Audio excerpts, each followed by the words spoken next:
Hello and welcome to Stories, the True and the Fictional, the indie author podcast supporting indie authors from all around the world. This episode is brought to you by Rebecca Kearsells of the Rising Dawn series and Martin Crumbs of the Valor of Valhalla series. You too can become a sponsor by heading on over to buymeacoffee.com/STTATF or follow the link in the show notes. And now, let's get into the show.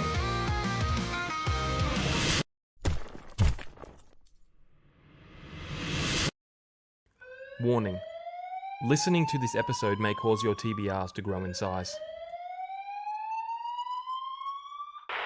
Hello guys and welcome to another episode of Stories, the True and the Fictional, the indie author podcast supporting indie authors from all around the world. I am one of your hosts, J.A. Bryden. With me always is our resident reader, Ryan. How are we going, Triple R? Living the dream, my friend.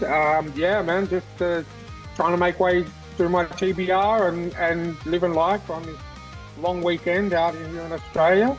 Yeah, not much has changed since we interviewed 2 days ago, so I'm just going to leave it at that. Really? But you were like a minute late to this interview, Ryan, because you were playing a game and you couldn't save it. I was. It's one of my favourites back when I was growing up. I loved there's a series of games called Wild Arms. They're JRPGs. All four of them, thankfully, are now available on the PlayStation Network. Number 4 came available a couple of days ago. So, yeah, but because it is a PS2 emulation on the PlayStation, you actually have to find a save point. And it doesn't auto-save every 5 seconds. Yeah. So yeah, that was well, I was looking up a watch. I'm like, come on, and then I finally found the save point, and then I had to fight a boss before the save point. I'm like, oh. But yes, I'm loving playing those games again. That's awesome. Well, guys, look, we are about to dive into an episode with Brian Holshouser. I always feel like I'm saying his name wrong, but he says I said it right. So this was a long one. It was a great one. How'd you think it went, Ryan? Yep. I think it went really well. You know, we have a lot in common, all three of us, so we had a lot to talk about. You know, we talk video games, we talk fantasy, we talk, old TV shows we used to watch when we were kids. Great dude, and I'm looking forward to diving into his books in the near future. Yeah, very talented guy. He does his own covers, which is they're phenomenal, and they're really good covers. But yeah.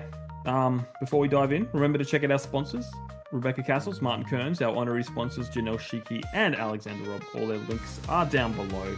If you guys want to reach out, thetrueandthefictional@gmail.com, please join our Discord. We've got a great community growing there. Just hit us up, we'll give you the link.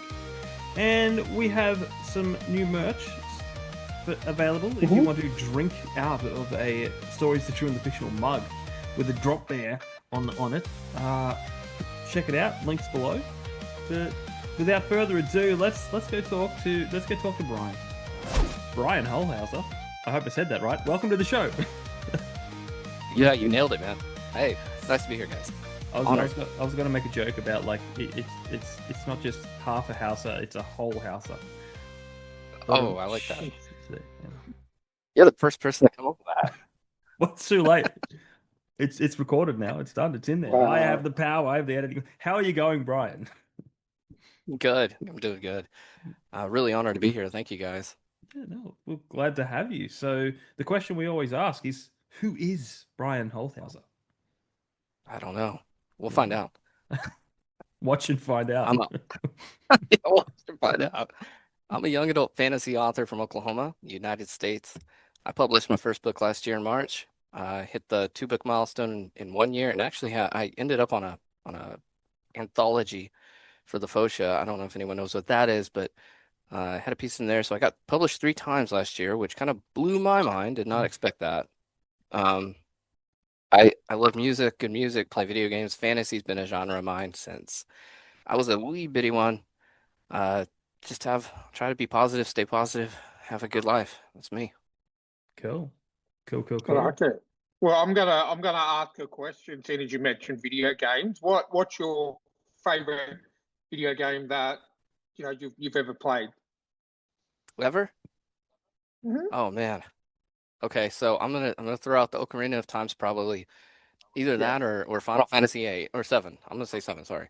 I think Final Fantasy 7 and Ocarina of Time were the two that peaked in my video gaming. Now, I will say, like, I'm wearing a World of Warcraft shirt. I don't know if you guys can see that. Mm-hmm. Yeah. But like, I played World of Warcraft for like years, sank hundreds and hundreds of hours into that. Um, I hit Diablo, StarCraft, Warcraft. Um, a lot of the classics that people, grew up in my age, they played. So it's not like I stuck with one video game, but the peaks, the big highlights, man, I just always go back and say the Ocarina of Time was like, I didn't know it at the time, but man, that was the life. It really was. Yeah, I think we're gonna get along quite well because I'm a massive RPG guy, massive JRPG. I'm into a lot of JRPGs at the moment, but Ocarina of Time, man, playing that on the Nintendo 64. Back in the day, I had I think that was the one that came with the gold cartridge, the gold colored Yes. cartridge. And I think Majora's Mask was like a purpley color. But yeah, Ocarina of Time, fantastic. Final Fantasy VII was my first ever role-playing game, and I fell in love with it straight away. I played it multiple times, played the remaster, the remaster, yes, and then the remake, and loved those as well. StarCraft, Warcraft, I grew up on. Me and my dad, we both loved those.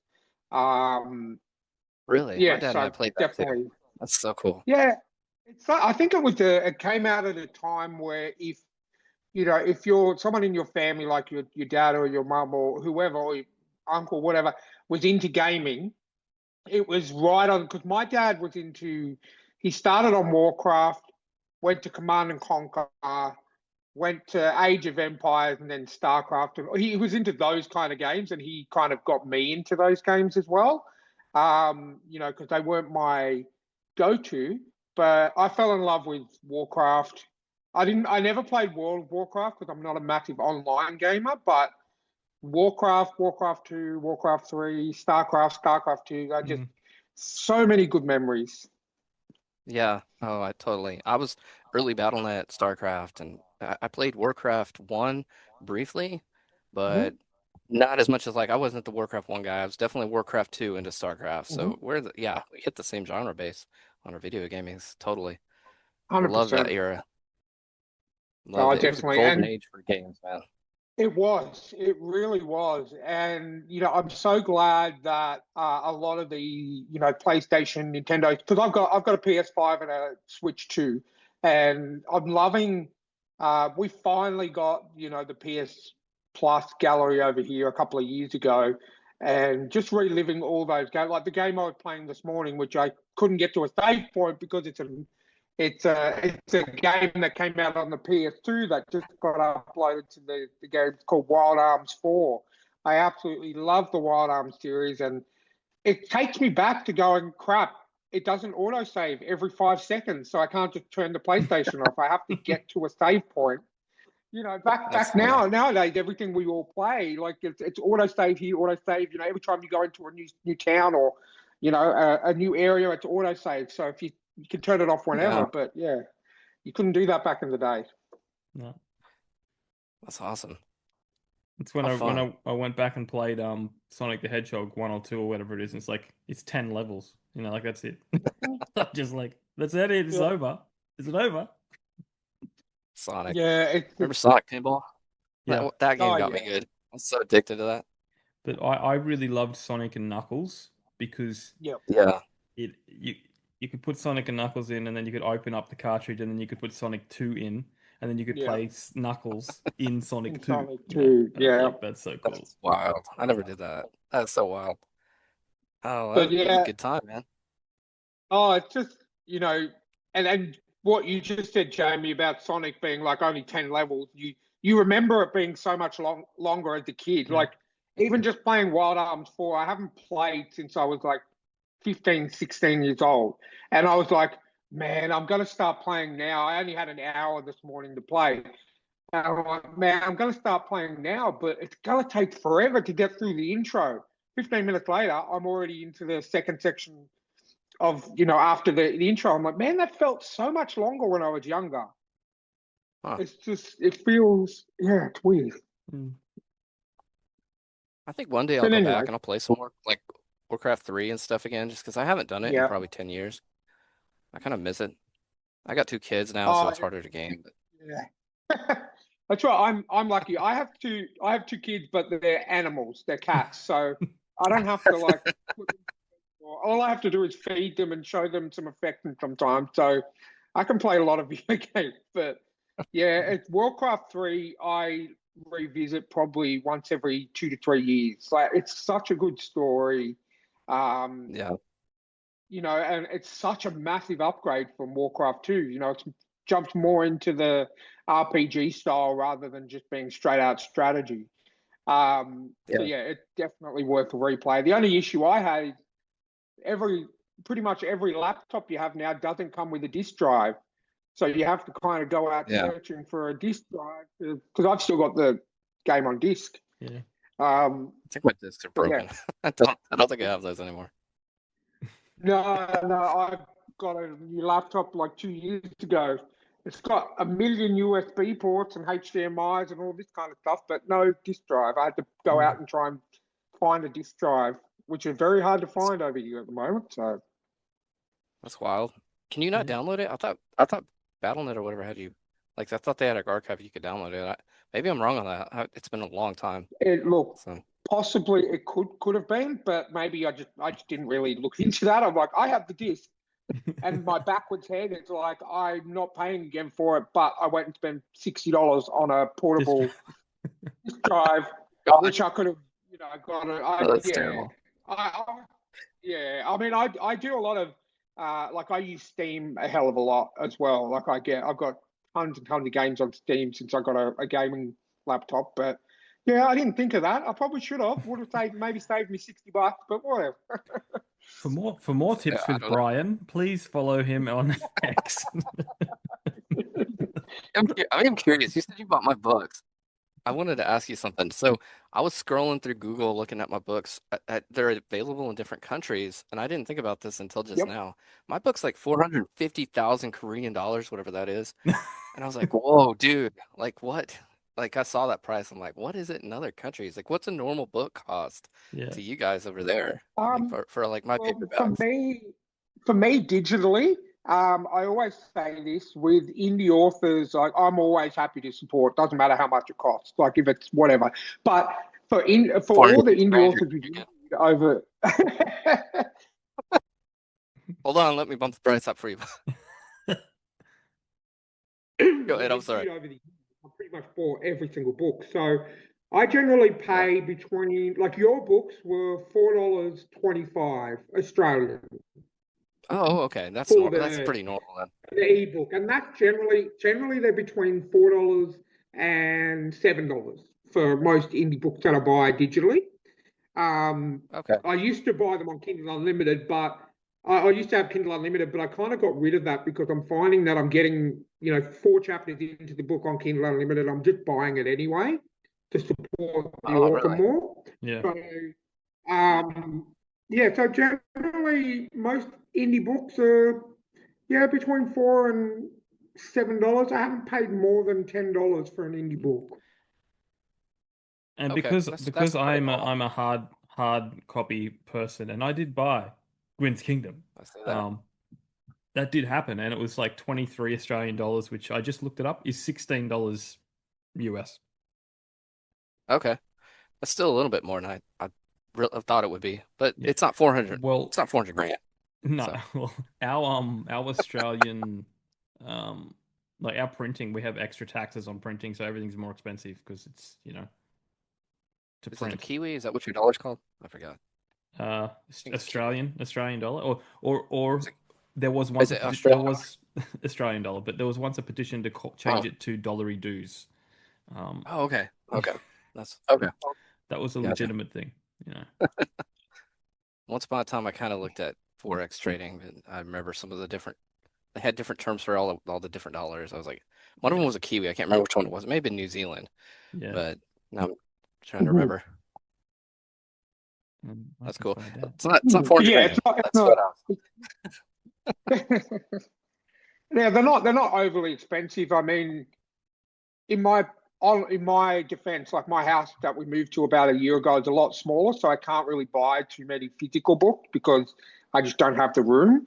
But when yeah. I did buy physical books, generally maximum like $20, I think.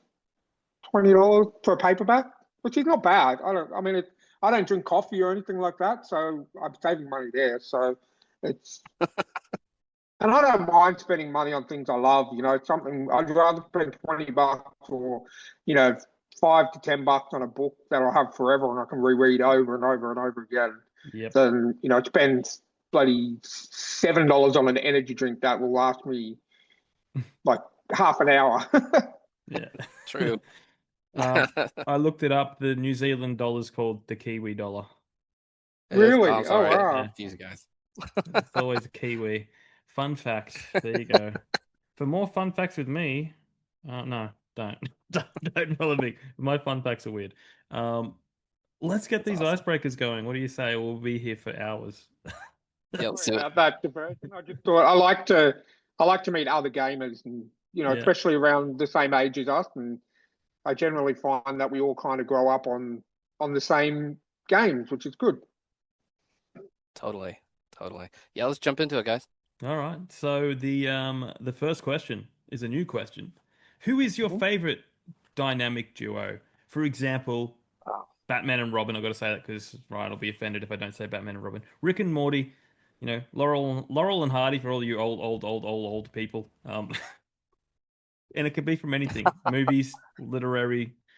Um, okay, so I did actually think about this one. I have two answers because I was gonna do an indie answer and I was like I shifted my answer.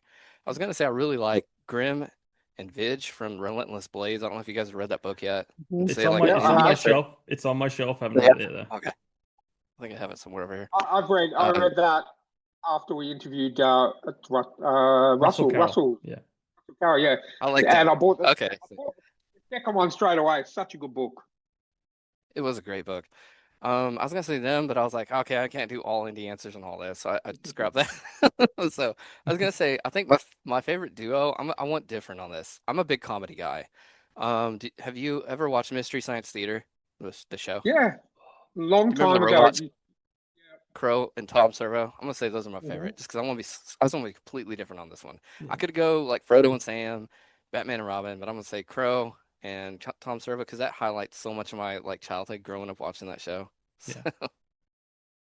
I remember watching that after school. I think that was because I still am massive nerd, and I used to love watching that in the afternoon. It used to be on my.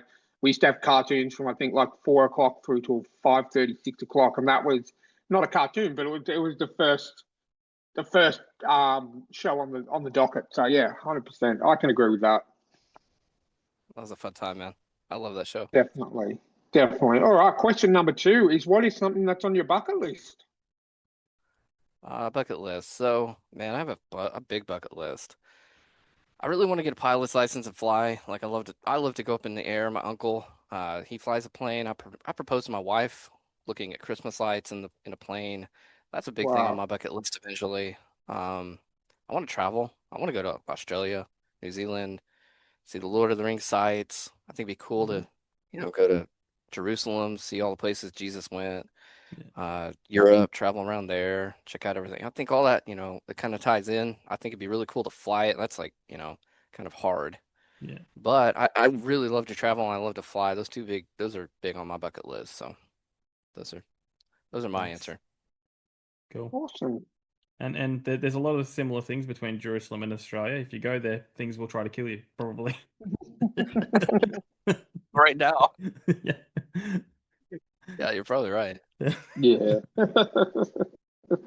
All right. All Not right. not that I want to be like No. in a place that's deadly. I think No. it'd be really cool to like Well, see the Sea of Galilee and there's a lot of go history to there.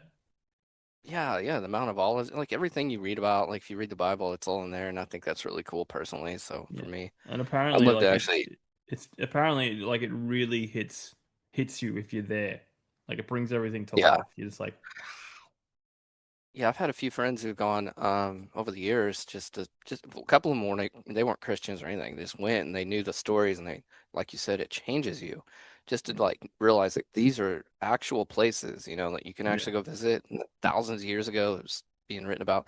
I don't know, to me that would be really cool to actually yeah. kind of bring that into my world as a reality. So that's a big one on my bucket list. But like you said, man, there's never like that safe time to go. So Well, you never know. It's a gamble. It's a gamble. yeah, it is. And I have a wife and kids. I wanted to bring them, but Yeah. that's another like, you're out in the desert. So I don't know. We'll figure it out one day. Yep. That's it. All right. Question number 3. Let's bring up the visual aid. What's Ta-da. this one? Are you familiar with Mount Rushmore at all? No, well, I have been there. No, but and this isn't a name the president's question. It is if you could make your own Mount Rushmore of TV shows, Okay, what okay, would you put TV up there? shows. Four TV shows Oh, that you put up on your Mount Rushmore. TV shows, like the whole show? Oh man, okay. Let me think here. I'm gonna do The Simpsons. I love The Yeah. Simpsons. I watch that Okay. stuff really Yeah. cool. That was a good one. Let me think here. One show it's a comedy show that I used to watch. Man, I watched every episode 1,000 times. It's called Third Rock from the Sun, Hmm. The Yep. Solomons. I don't know if you guys ever seen that. I love that show so much. Yeah. Another one I put up there is News Radio, another 90s comedy. Uh, it's kind of where It Joe Rogan got sounds to start, if you know what that is. What's that? sounds very familiar. I don't think I've ever watched that one, but it does sound very, very familiar. It was a huge, kind of a rocket platform for Joe Rogan, as well Okay. as Phil Hartman. Phil Hartman died while he was making the show. So, and even Andy Dick and a few other big stars that came off of that show. Andy Dick kind of fell off, but the others, they did really well, I think, after, especially, Joe Rogan. But like, Hmm. yeah, like that was one of those shows that in the 90s, it was like a lot of people overlooked it. They're in a radio station, Yeah. so it's just a different kind of feel and atmosphere. But if you ever work like around other people in an office, it has a really good fun vibe. It's probably like pre-office humor. So Mm. Okay. it was a show I really liked. Funny, really funny. Um, trying to think here. Other shows that really hit hard. Can I do a movie? Is I it say like, can I cheat? you can cheat, but is it a series of movies? Because I think that's the way you get away Yeah. with it. If Okay. you're in a I series gotta of put this one on movies, there then. I gotta put this one on there then. You'll know what this is. So, Lord of the Hmm. Rings. Lord of the Rings. I mean, I'll that one to allow me. it. I mean, it's Lord of the Rings. I'll allow it. Yeah, Tolkien, C.S. Lewis, those are, huge As inspirations long of as it's mine. not The Hobbit or Rings of Power, you're safe. Definitely no. We don't have to go there, but but no, it's not Yeah. those. I guarantee it. Not that I I not that I yeah. hate The Hobbit. I'm not. I don't know. It didn't hit like the Lord of the Rings. No, They did the well, stray away thing, and I don't know. It's okay. It's not a bad movie. we talked about this with we have a friend who's a filmmaker, Matthew Holmes, who's been on quite a few times. And he was saying it's like the whole how Lord of the Rings was Peter Jackson's passion project, and he went out and he got it made, and then the studio was like, "Do this." So when Oh, comes from the studio, it's always going to be crap, but when it comes from passion, it's always going to be great, and that's the problem. The studio is like, "Give us 3 more." When I reckon yeah. they could have done one, if they did It one was one. It Hobbit was. movie, Yeah. it probably would have been It's good. a one movie book. You're right. Yeah, Yeah. That's what they should have done, and they stretched it really thin to yeah, do the three thing. And I don't know. You nailed it, buddy. I think it was Yeah. a And passion project for the Lord, and then definitely. Me and my wife are starting our bi-yearly Lord of the Rings watch today. I'm so happy on Prime they have the normal version and the extended version. So do they because really? as a true fantasy fan, you never watch the standard edition. You always watch the extended edition. So yeah, keen to get back into that. But what you're saying about the Hobbit is true. I mean, I've got the physical books of Lord of the Rings, and each one of them is probably about that thick. And the Hobbit book is Yeah. probably about that thick, and there's only one. and technically, yes, they did put the Silmarillion, a little bit of the Silmarillion into the movie, but still, you could have done it in one movie. I 100% agree. Yeah. Yeah, and it's sad that they used creative, whatever you would call it, to fill in some gaps and stretch Mhm. it out. And that's where you get in trouble is you start because at that point you're not using source material, you're making the No. material, and Yeah. it's no Yeah. longer a fan movie, it's you creating something on top of something else. And so I think a lot of our newer movies, they fail because they don't realize that's where things go wrong. Yeah. People Mhm. want the source material to be the star, the Yeah. shining star, Yeah. you know? So I totally agree. I don't think we're gonna agree less on this one. And me and Jamie being massive comic book fans, we definitely know where they take liberties with the source material, aka Iron Man 3. But that we're not going to talk about. Yes. But So, yeah, like I'm the sucker. Like Jamie will agree to this. I have been to see or watched because I was in hospital for a lot of 2024. I have seen or watched every single Marvel movie that's come out, including the bad ones. really? I'm a completionist, and because the Infinity Saga was so great, that 22 or 23 movies in that series is aside from two, were amazing. Yeah. And I kept watching, and you know what, Spider-Man: No Way Home, fantastic. So I'm like, okay. And then they just brought out a whole bunch of really bad movies, which again feel like what was done with The Hobbit. It's like the studio were like, we're making this regardless of what you think, Yeah. and you have to fit it in. And that's why they Yeah. plummeted massively at the box office. And now Marvel are course correcting. And I must say, even though not everyone's a fan, pretty much every Marvel movie I've seen this year, I have loved. I have enjoyed. I've seen more than once. So let's hope they stick with that. But yeah, where me and Jamie are very, very used to not respecting the source material. Good. I think it's important. I really do. I mean, I know there's a lot of movies coming out too where they're talking about just completely scrapping the source material, and it's Mm. it's Yeah. just like, man, when do you learn the lesson? Like, people Mm-hmm. don't like that, you know. Yeah. They're not I'd going to like to watch see your that movie. kind of right. Yeah, Yeah. yeah. They always flop, and it's like, Yeah. okay, well, does this not like have a trend already? Like somewhere, someone is analyzing this data, and that comes up on their like little spreadsheet, and they're like, nope, delete every single Mm-hmm. time because there's no way they don't see that data Yeah. linking up. But Oh. Oh, it is what it is. 100%. I don't know. All That's right. why I wish a lot more authors and a lot more writers would have more creative control Mm. over, their works when they transition from, the page to, TV, streaming, movies. Yeah. Because yeah, you're right. I mean, the amount of books I've read that I've seen turned into movies, I can count on one hand the amount that have been pretty true to Yeah, the source material. Yeah. yeah, and that's a big reason I went indie is I want to have creative rights, Yeah. and Mm. you really don't go trad published without giving something up Yeah. in that Mhm. realm unless they are really loose, and most are not. They want you to put certain things in there, and they want to be able to turn around one day and make a movie, a song, Yeah. whatever, a graphic, whatever it is. They want to be able to do it their way. And Yeah. so, like you Mhm. just said, there's not a lot of them out there that use the source material to the T. They really don't. Yeah. And it's sad because a lot of the times what made that story great was the source material. Yeah. They should learn, like, oh, people loved that. Make that the movie. You know what I Yeah. mean? That that's Yeah. a big, Yeah. I mean, that's a big like easy win for them if they really wanted. But unfortunately, we live in a weird world, man. They don't care. They just want to do their thing. So, Yeah. um, Yeah. All right, my turn, and I'm going to have to consult my document for this one. All right. Okay. So hit me. Emmett Brown, Dr. Emmett Brown from the Back to the Future series leaves his DeLorean parked in your driveway. Where and when do you go? Oh man, that's a good one.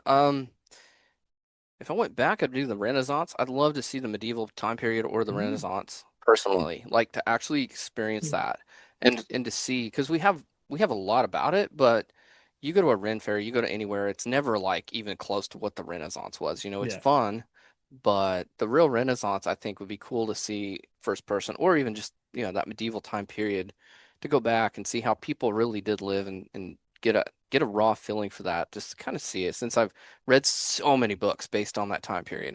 yeah, And my books are supposed to have that feel to it. And I don't know, I think it'd be really cool to have that source firsthand. That would be a lot of fun. It'd yeah. be kind of terrible because you wouldn't have like modern amenities, Yeah. but at the same time, I think it'd be a lot of fun. I don't know. You'd have That's to, you'd probably have where I'd to, go. you'd have to learn Middle English as well. Oh, It's I don't even know if I can speak it. Yeah, I or don't know. I go back and hurt, and it just sounds like people are mumbling. It's like you can almost make out what they're saying, but they're going, yeah, the other day. And I'm just like, Yeah. Oddly enough, I've read some documents and things from kind of that time period, and a lot of times you can pick up what they're saying. yeah, But like you just said, speaking and reading are two different things. They yeah, might have a completely weird colloquial accent in there that yeah, throws you off. So hard to know unless you were there. But yeah, I still think it'd be cool to Or see it. yeah, or you can just do what the old '90s and 2000s movies do, like The Musketeers. You can just go back and have a broad American accent in the middle of France. Like Keith Sutherland. Me and Jamie and our friends, we watch that movie a fair bit. And we joke about it. Like, pick an you've got accent. some actors that have done accents, some actors that have tried to be French, and then there's Keith Sutherland, who's like, I'm just going to use my normal American voice. Um, in It's the so middle of funny. France, back in Yeah, the 1700s or yeah. whatever it was there. And it's just so funny to watch. Well, Like now they're all about like let's get accuracy and everything, but yeah. back then, No, well, even like there was a really good series, the Musketeers series on the BBC, whatever. It's three yeah, seasons, brilliant show. Few things that drive me up the wall, like bringing in modern tropes, like modern day tropes back into that. But they're all English, and I'm going like, but you're supposed to be French. Like it's always been a thing. It's just like we're English, but we're speaking French, or we're French, but we're Yeah, speaking English. that's But the new that's movies are funny. actually really good because it's French by French people, and then when the mm, French That's cool. go to meet the English are speaking English, so it's accurate. That's cool. Yeah, And that's what you want. I've only watched two of them. There's like I think there's three of them, but yeah, they're really good. I You was need torn. I could have said 1,000 years in the future, where Gwen's kingdom's based. yeah. See if the electric moon hits. Yeah.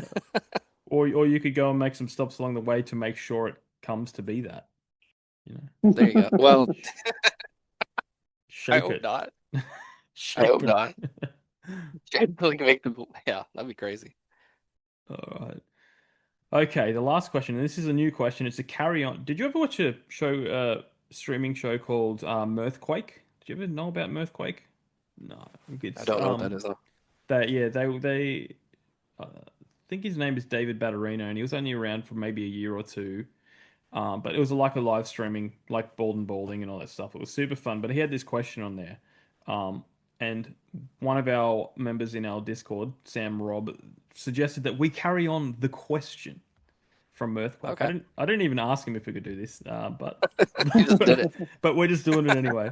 And we are All keeping a right. tally. So the question Okay. is, hot air balloon or janky sub? So would you rather fly in a homemade hot air balloon way up in the sky, or a homemade submarine way down in the ocean depths? Uh, I was an aircraft mechanic, and I know quite a bit about aircraft mechanicry, like machinery.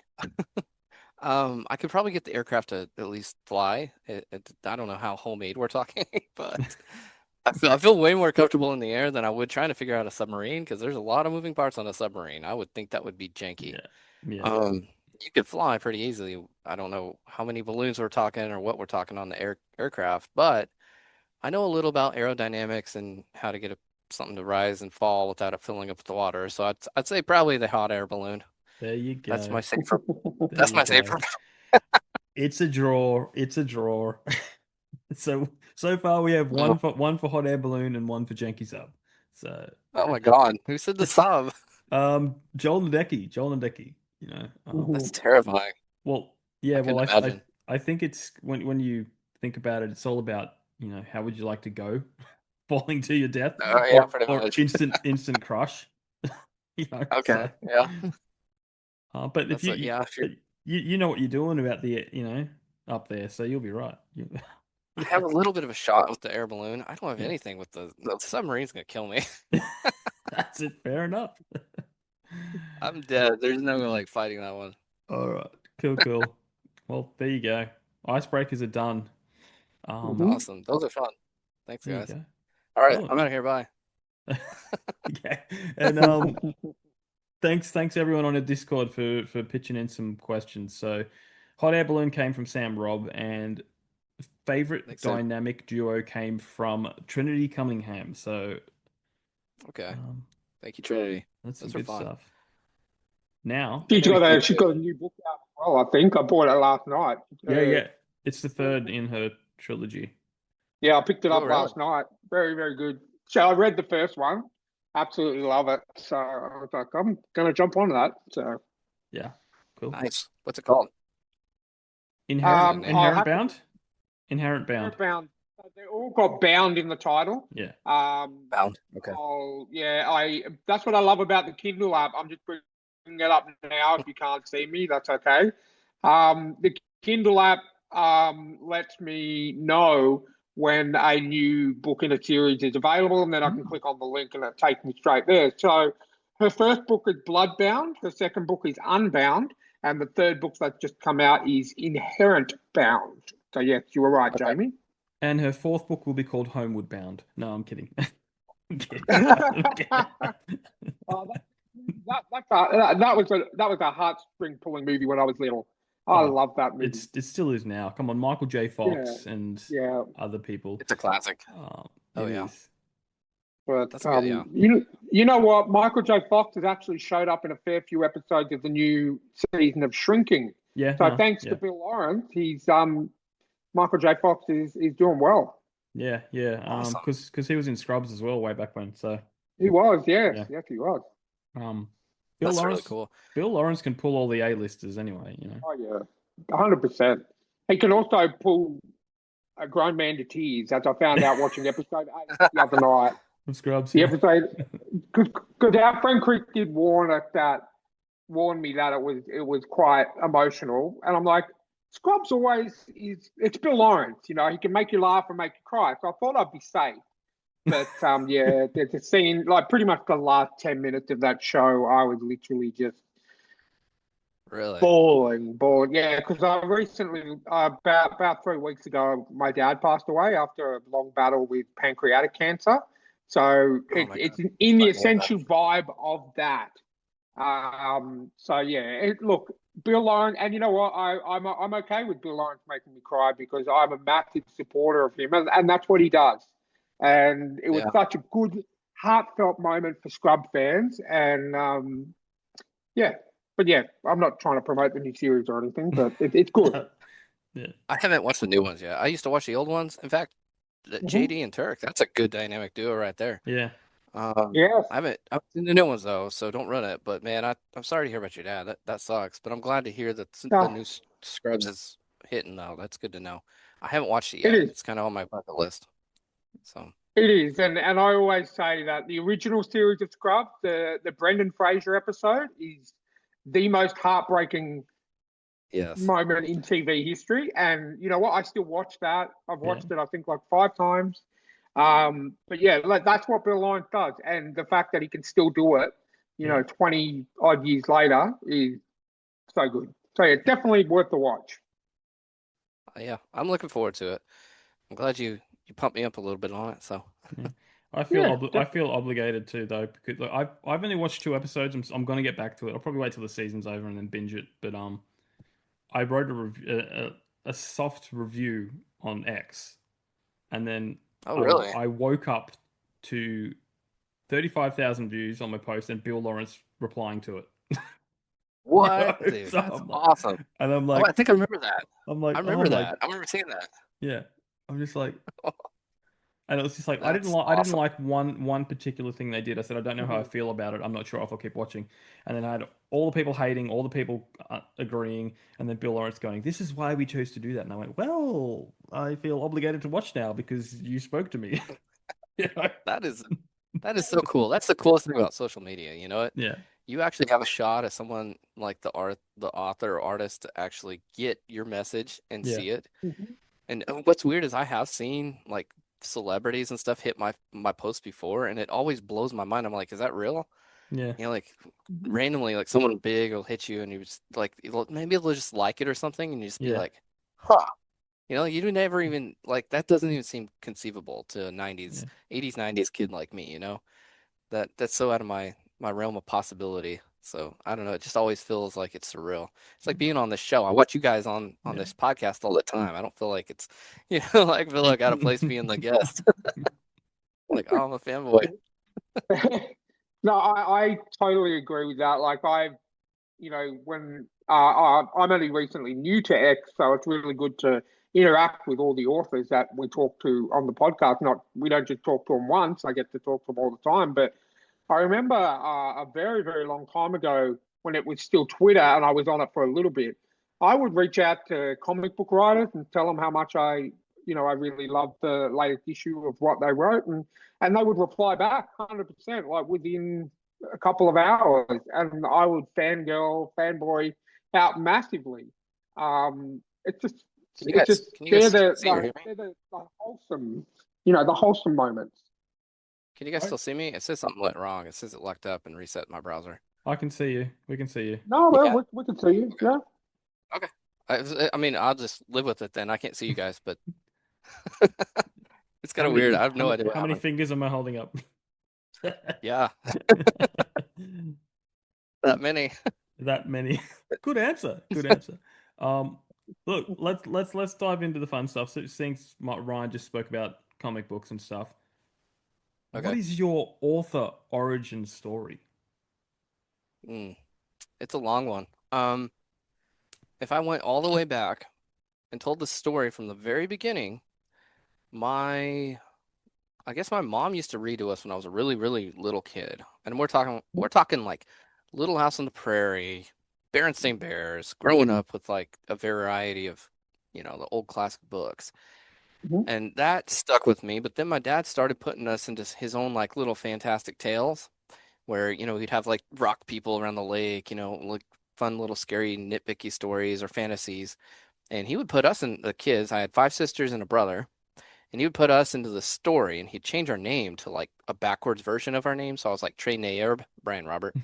And so Trey Nayerb would be in the story, but I knew it was me. And so like it was fun to like experience that from, different levels when I was growing up. And there's a magic when you're in another world like that and someone's telling it with a passion and they're really, they're pulling you into that immersion. And Hmm. there's something about it that just sticks with you, especially as a kid.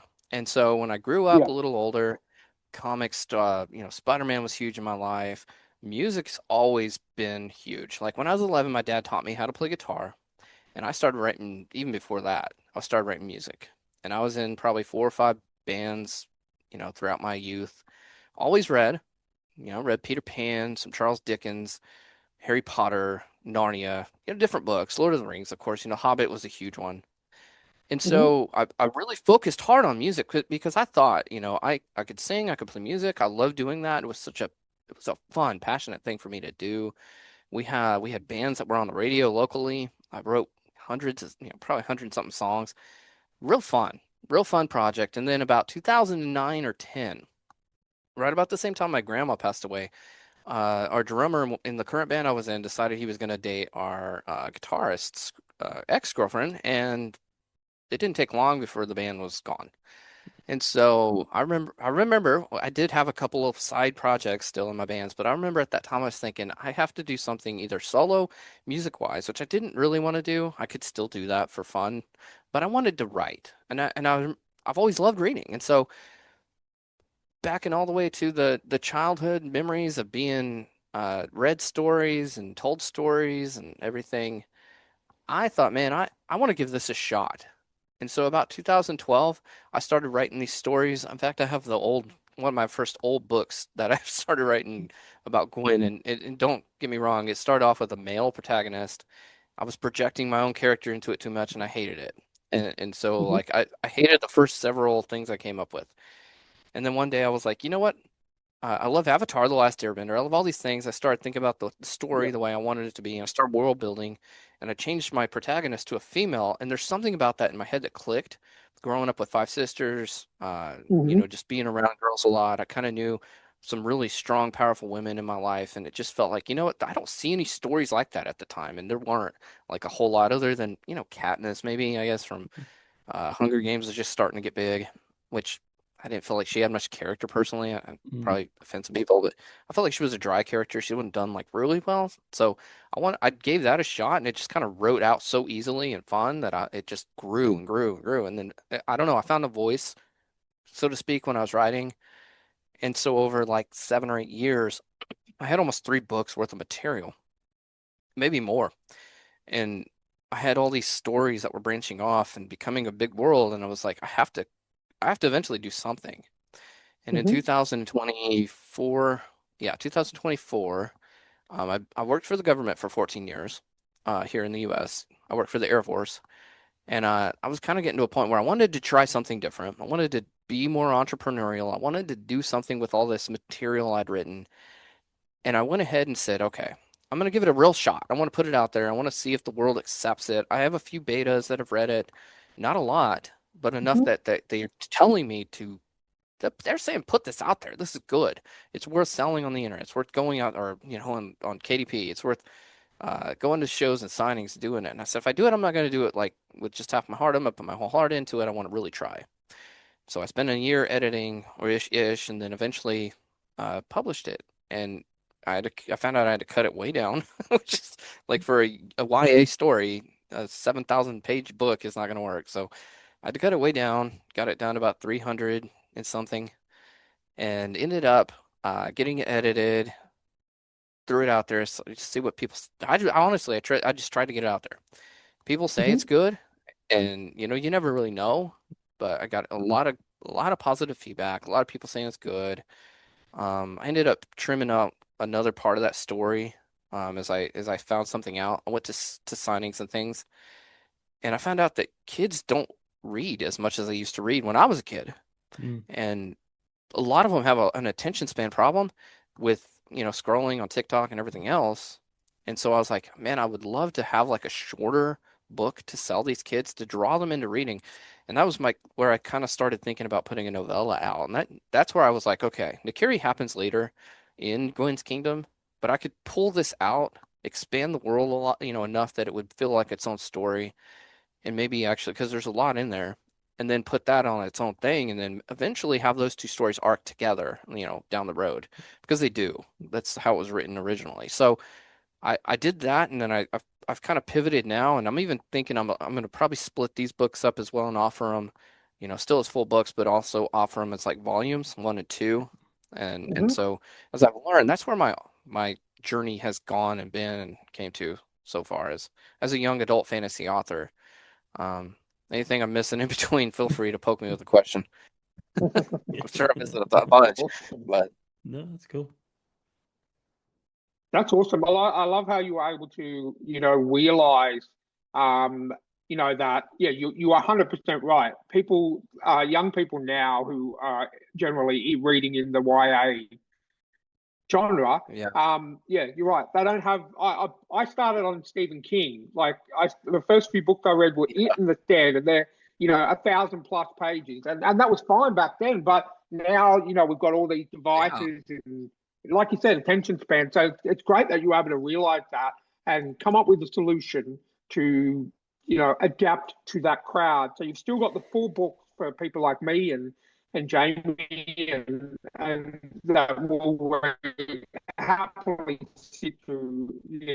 I read books of 500 to 1,000 pages, but you've broken it down for those YA readers who just want something small to start on, and if they like it, then they can go for the next volume. So I really like that.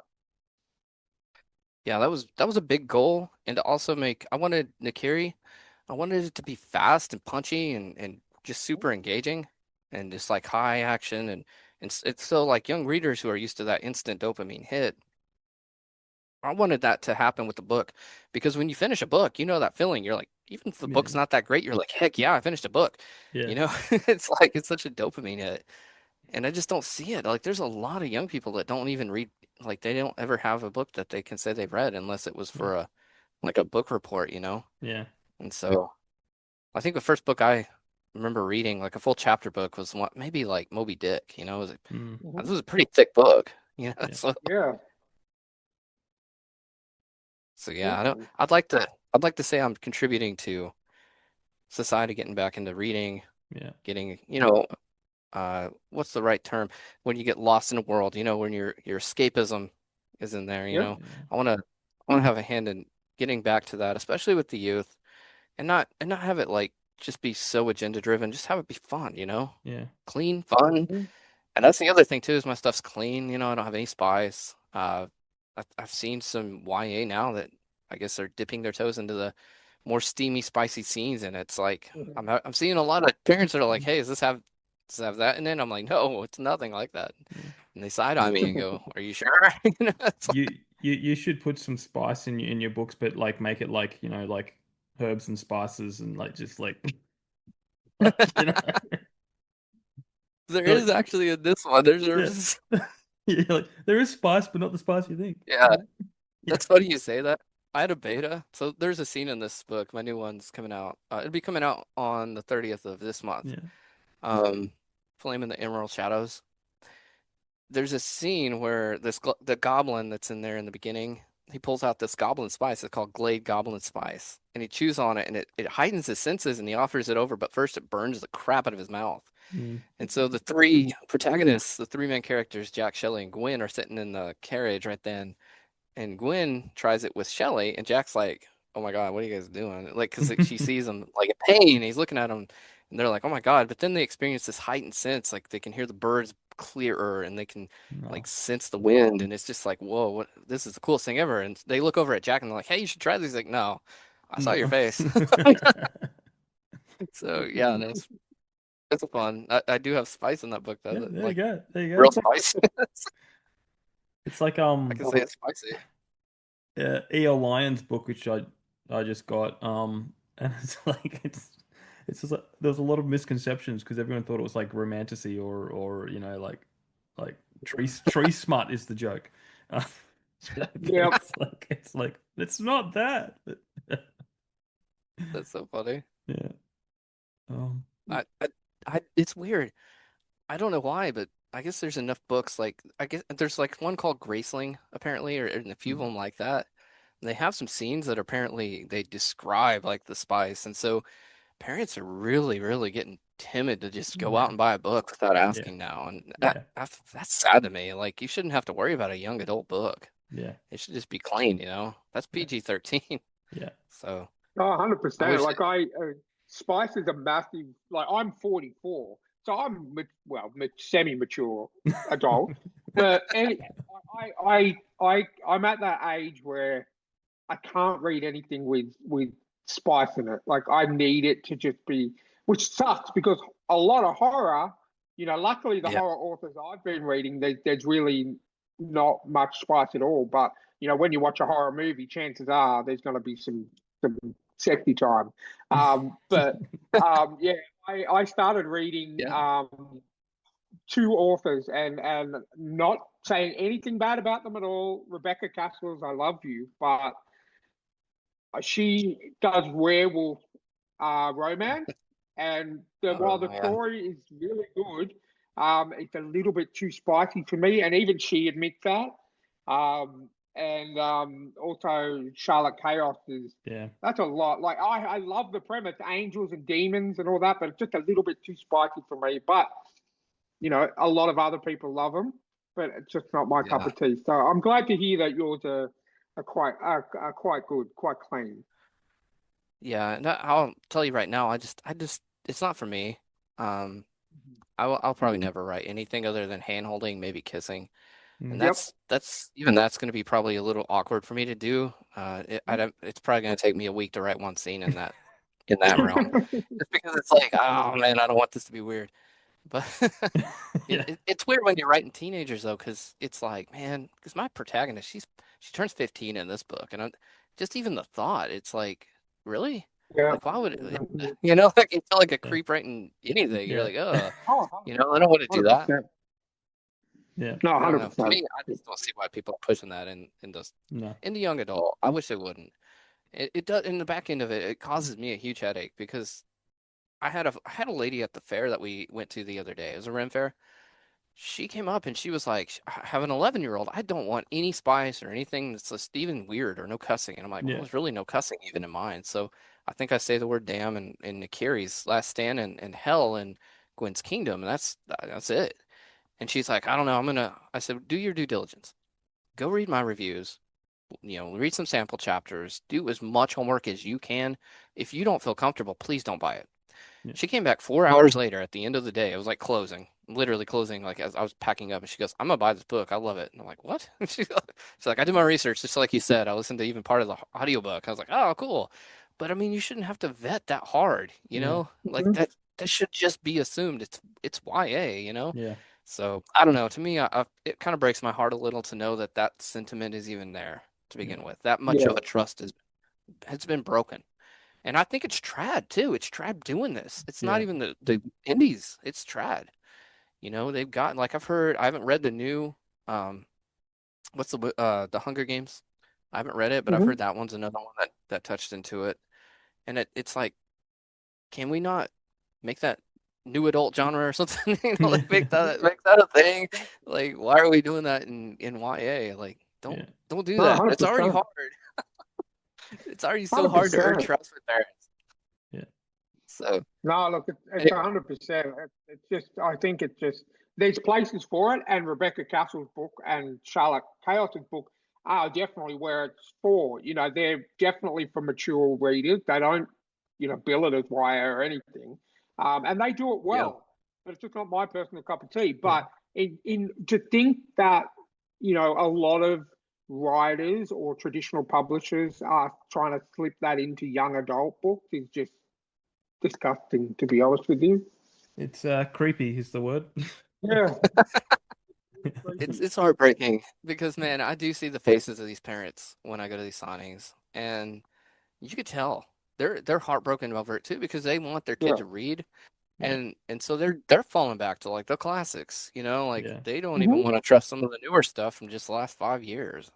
And so it's kind of it's sad because you want them to read, you want them to get that escapism, that love for the the imagination to Mm. grow, and you want that, it should be there, and it shouldn't be a risk to just go buy a young adult book for them. So I Hmm. see it on the other end, and I already know, like you take that out of the picture, like as a problem, getting over the hump anyway, just to say, hey, this is my book, please take a chance on it. That's a lot of times that's a pretty big chance your parents are taking anyway. Yeah. So, Yeah. because I'm a nobody, I'm an indie author from Luther, Oklahoma, so like, who's that dude?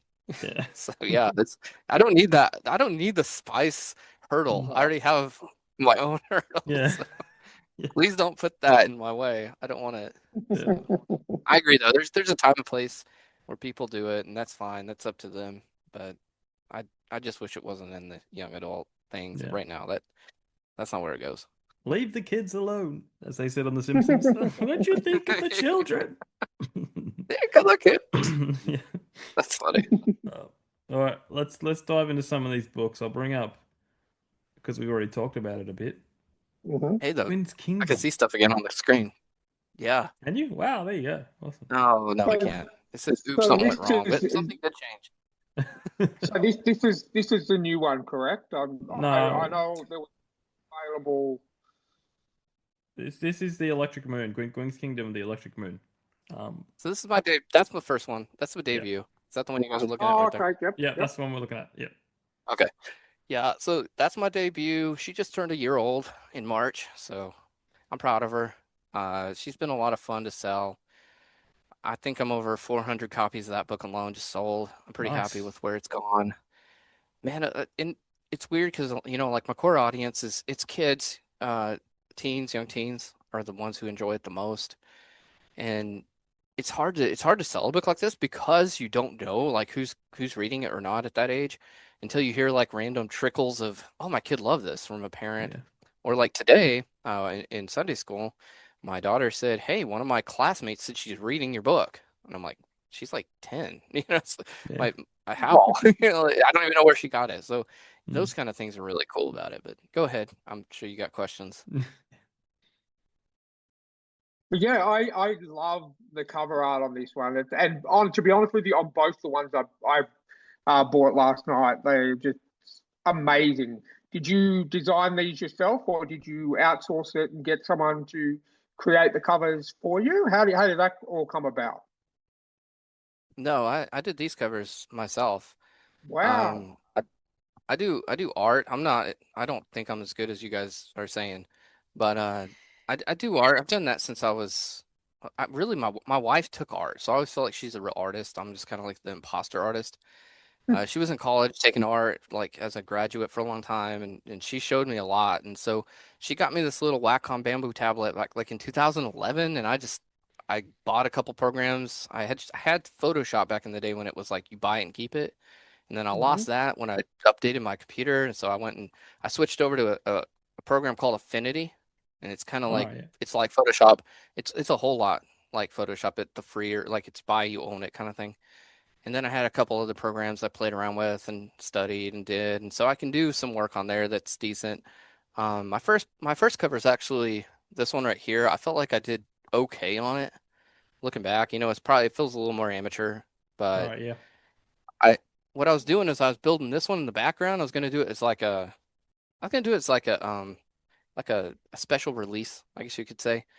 Yeah. And everyone liked it so much. They were like, dude, make that your main cover. So I was like, oh, okay.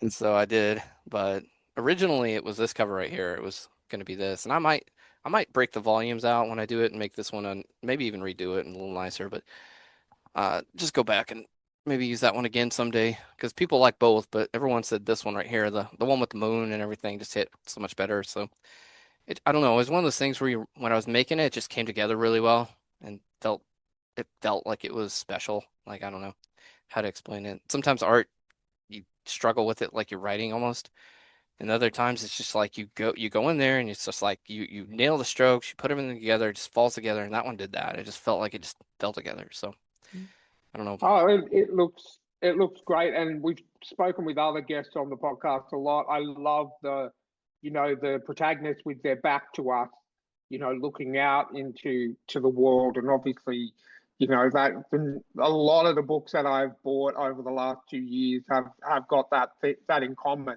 and I just feel like it it just makes it that much more interesting and that much more eye grabbing because you can only see the sort of the silhouette ish of the protagonist, and by looking at this cover you're like, pardon the fun, but shit's going down. So Yeah, it definitely drew me to the book straight away. that's Normally cool. when I find out we've got a guest on there, I jump on their Amazon page beforehand and I look at the cover. I'm like, oh yeah. But when I saw your both covers, I was like, yeah, no, I need this. So it looks, and the fact that you did it yourself is just even more impressive. That looks amazing. Well, thank you. I feel real happy with it now. Like I don't know, when you look at when you're making this crap, I don't know, I don't know how to explain it. Like you hate it almost. Like it's like you can't get it right. And you Yeah. step away for a while and you come back and you're like, oh, that's not bad. I don't know why it's Yeah. like that with art, but for me it is. And maybe it's the same way with you guys with writing. I don't know if you guys feel that way.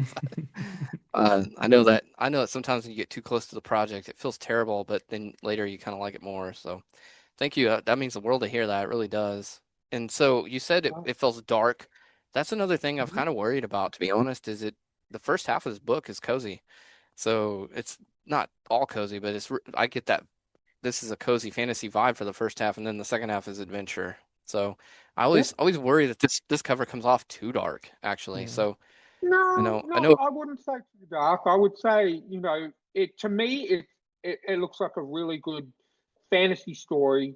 With some, you know, maybe some darkish qualities, but it definitely doesn't come off to me because I love horror, so I can tell you what dark is. It doesn't come off of too dark at all. It draws me in. It's like we've got this protagonist.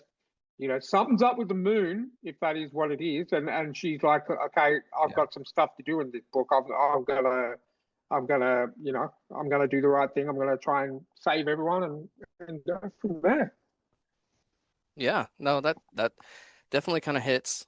The name should also kind of throw some idea to the story. Bryden, you say you were reading it? I was, or if you haven't, that's fine. I'm just kind of curious how far. I've read one page and I had to stop because we started recording this podcast. Oh man, you already know the full story. No, I'm just kidding. No. So I don't want to spoil too much, but I will say can I throw a little bit out there? Yeah. Just Please because. do. Yeah. So, We're gonna ask you. Tell us about the story. Tell us about the story. Yeah. Okay. I'll kind of give an overview of it. So she's kind of a loner. I've been told. Real nice little polite kid. She starts as 8, and she's in this place called the Rusted Forest. Grows up with her grandparents. Ends up like questioning her grandparents because she doesn't have parents. She finds out her aunt and uncle have been gifting her things throughout her whole life. She finds out she belongs to a wizard world, right? Uh, 2 kingdoms, her mother and father were kings and queens. They're gone. They vanished. Poof. Her kingdoms are there, but they're kind of collapsing. And so she's kind of figuring out her place in this magical world. And she's been hidden from it for so long that no one really even knew she existed or ever heard of her. And so she was kind of this rumor that pops up in the middle of nowhere and it starts changing things. And so somewhere in the middle of the story, she gets the G blade. That's that magical sword she has. She goes to the northern kingdoms, fights a necromancer, saves a goblin princess, discovers some wood sprites, goes on a magical adventure, and the whole time she's doing it with her 2 best friends, Jack and Shelley. And so the first half you feel, a little bit cozy. She's kind of in discovery mode. She has this weird trancing ability where her mind goes and slips. She ends up like being super powerful in this mode, and then it slips out, and she's really not really fully in control in that mode. And so she's like not really sure what the heck is going on. And so she goes through all this, discovers some lore. In the middle of it, she ends up going to a wizard school. It's only 2 chapters. A lot of people say it feels like Harry Potter, and I'm always cautious a little bit about saying that. I tell people it's not the school that's driving that feeling. It's the 3, like it's basically 3 kids that are hanging out, becoming wizards. I think that's where the Harry Potter comp comes from. And so yeah, there's some feels in there where you might say, okay, yeah, I get a little Harry Potter-esque feel from it, but I think overall, I think it's probably leaning more towards Narnia or even more action adventure towards the middle end, where you're going to see, you see her starting to use that blade. She'll fight some undead armies. She'll have to, fight a necromancer, like I said, and it gets a little more fun, a little more action adventure the more you get into it. And then there's some whimsical notes where, I wrote music, so I loved, putting this together in a musical way, so to speak. Like when I kind of put the scenes together. In fact, I have a I have a project board that opens up where I outlined it, and I treated it a little bit like you would orchestrate music when I made the scenes where you get these climactic, peaks and everything. So that was the way I kind of visually put sense to my scenes and drops of payoffs and everything else in the book. And I don't know, some people say they picked up on that, which is shocking because I didn't believe it. Then 2 or 3 people said it, and I was like, okay, maybe that's a thing. And so I started promoting it a little bit like that. Hey, it's got a musical cadence to it because I built it that way. So it's I don't know, it's fun. It's going to be young adult still. It's clean, wholesome. Especially the first half, you're going to get cozy vibes. There's a lot of food descriptions. She's eating pie, she's baking, she's having fun with her friends, and then that second half you get more adventure where it gets more gritty. And then that I consider that one YA 12 because it's pretty clean, it's pretty fun.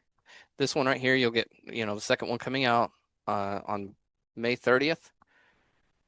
That one right there, it will step up a little bit, will be a little bit more gritty, but not to the point. I think 13, YA 13 is where I'm putting it at this point, unless my editor says it needs to go higher. So, but yeah. Do you guys have any questions? Feel free to ask. I just brought up the cover for the sequel. Okay, awesome. I'm looking forward to it. I'll grab that when it comes out too. I was going to ask, do you have more plans for her work for Gwyn's world? And clearly you do because you've got another book coming out. I do. In a month. I do. So, yeah. like I said, I'm gonna put them out in volumes this time Yeah, because I think it's easier for people to digest them. I've seen the feedback like on the Carry where it's a yeah, shorter read. People want to read short reads now. It's just so much easier to get in and get out. And yeah, so I'll offer it as a full book when it's done, so people who want that full book get that. yeah, But I do want to. I want to try and make it shorter. Not in Carrie's Last Stand shorter. Like this is already, I think it's up to 73,000 words, and yeah, so I already feel like it's getting chunky. yeah. But That's it. like yeah, I mean it's a pretty fun book. It'll have the map in the beginning. Yeah, Um, I've done some artwork that I'm really happy with on this one. That I think people are gonna like. I think it does step up in the violence. There's a little more blood. Cussing's not there. There's no spies, something like that. But I think it did need to be updated just a little bit to where it goes to the PG-13 range for yeah, this one, just because like the story does get a little darker as it goes. And I mean, Bryden, you read Nick Carey's Last Stand. You saw kind of how yeah, more driven that is. It does eventually have to get there, you know. So yeah, yeah. unfortunately, it can't stay PG-12 forever or YA-12 forever. So. Well, hopefully the audience will grow with the series. You know, um, I know. I think it was Jessica Barberi we were talking with. She was saying like she's making some books for younger audience, so they can read that, and then when they're older, they can get into the other books. You know, which is a really cool idea. That is cool. I like that idea a lot, actually. I think that's probably what will happen with Gwen's Kingdom because I believe it or not, there's a lot of parents that have like 8, 9, 10-year-olds Yeah. that they read Harry Potter. In fact, one of them was like, "Oh yeah, I just read The Hunger Games. Can I read your book?" And I'm like, "Yeah, if you read The Well, Hunger Games, you're okay." yeah. Yes, you know. And it's always shocking when I meet people like that where Mm, they've already been down a pretty dark book path. So I'm like, oh no, mine's probably gonna feel light compared to that. So yeah. yeah, at least the first one. Now the second one does get grittier, but I try to keep a little bit of that one. It's fun and whimsical and cozy all mixed into with it. Yeah. So it's got a little bit of that extra fun fantasy vibe in there. I think it's a little more poetic to kind of trickle in food and steaks and cinnamon rolls and pie, whatever it is you have in Yeah. there that kind of All, brings all that the spice, all the spice. all the spice and the cozy. Yeah, let's put a little in there.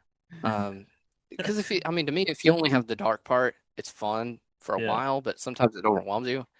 And so I try to blend it in with some flavor that doesn't feel like it's just purely one taste. You know what I mean? Yeah. So Mhm. I don't know. Variety is the spice of life, right? How many puns are we going to get going? So the second book in Gwen's trilogy, in Gwen's world, did that pick up straight after the end of the Electric Moon, or is there a bit of a time gap, or how does that work? Yeah, man, how much do I want to spoil here? So there's a pretty heavy scene right at the beginning that takes off right after the first book. And the first book is a little Okay. bit of a cliffhanger. I've been told it's a big cliffhanger. I don't know. All my betas said to end it where I ended it. And so I Mm, was like, okay. I kind of listened to him on that because there were some different areas I was tempted to end it at two or three other areas. I just didn't feel like it was right. And so I ended off this cliffhanger. She's literally staring at in a vision at her mom, and I won't ruin any more than that. And it's kind of just like, oh wow, where does this go? And so the next scene does get a little bit darker just out of the gate. And so what I was like, I actually wrote a prologue to kind of buffer that. So, and it's a pretty cool prologue. People like it.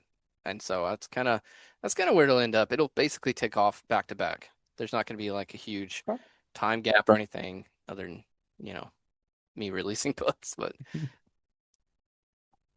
Okay, and I also, like I mentioned, I picked up both available books. I picked up Nakira's Last Stand. Now, obviously, yes, the title does suggest, quite a big end, but is that sort of just a one and done? Do you have more planned for that world, or is that set in Gwen's world as well?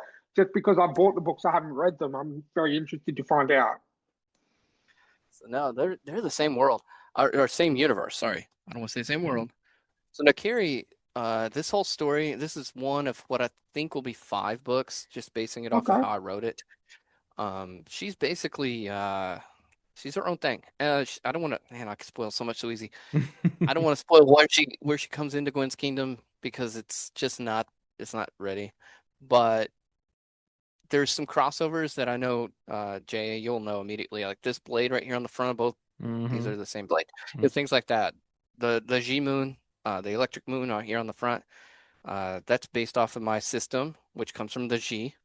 Uh, Electricity in the future here on Gwen's Kingdom does not work anymore. When the G Moon Ooh. hit, it destroyed the grid and everything. And so everything goes to this power called the G, XIG. And so the world's kind of rediscovering how that works. It's symbol based. And so like they're trying to discover that and everything else. In Nikiri, that's already kind of established in a lot of worlds. She's over 7 different planets with 2 G moons. And she already kind of knows like what the G is, how it works, and they're already using it for like shields and to make cars and vehicles run and things like that. And so they already have the G power already built into their technology. And that's why I say this one has a little bit of sci-fi trickled in, because you're gonna feel like that futuristic sci-fi Hmm. thing is in the mix. But no, it'll be its own thing. Hopefully over the 4 or 5, maybe 6 books, if I really, really get good at just building the world and making it what I want. I might be able to get it 6 books or 7, but I'm thinking 5 just right now, how the way I mapped it. There'll be a good story and then it'll arc together and hopefully it'll feel good and natural and kind of become what it was originally, Yeah. so to speak. Because I did pull it out of Gwen's Kingdom to make it what it is, and I'm growing it um, Hmm. kind of into its own thing too. But it's funny, man. People love Nikiri's Last Stand when they go out and buy it, and then usually hit me up on a message. Hey, I'm reading your book. I love it. It's really good. Okay. And it kind of always blows my mind that people want that faster instant Yeah. read where they have tons of action. It doesn't take them long to get the book Yeah. done. It's a couple hours read or so. So Well, that's kind of it always blows my mind how many people like they'll go for that book. And I've been selling out of that book more than I am yeah. Queen's Kingdom. It's a Yeah. fast read, which Well, is kind of it is weird. punchy, and that's me. Like my mind has always moved at 100 miles an hour before social media came along. So like I need things to keep happening because my mind will wander, and I'll go, "That's a good idea Oh for a yeah. story," and then I'll stop reading it, and then I'll go off and start working Yeah. on something. So I like punchy, I like short. I think for a lot of the bigger ones, I'll start. I got to get Audible and start doing some audio books because I have a 40-minute Yeah. commute to work, so. Um, Oh, dude. Yeah. That's a long drive. I've done Yeah, that. It's a great audiobook commute though. I've yeah, I've had almost a 50-minute commute, and yeah, I knocked out some audiobooks doing that. So yeah, you're right though. And if you don't have time to read, a lot of people don't have time. That's the yeah, biggest thing. It's not that they don't want to. Adults, man, I'd love to yeah, sit down and read. Like I'd read the Lord of the Rings, if I yeah, had time right now. But I don't. So it's yeah, like a 2 hour read is really attractive. yeah, So yeah, it, like Ancora, I read Ancora in probably a couple hours or so. And I yeah, remember like I enjoyed it. It was yeah, easy, it was fast, punchy. I'm like, yeah, yeah, so much fun. So I yeah, get it. There are people though who I've had message me and tell me like I want more story. yeah. So they're like, "Where's the character development?" I'm like, That's "That's Ryan. that's book, bro." Yeah, That's me. If I love a world that's created, like I did with Ancora, I will be like, okay, I need more.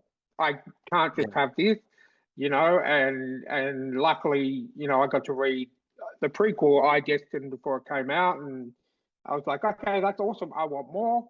And I'm that kind of person. Like I will bug authors, yeah, say, hey, have you got any plans for the next? Like I do it to.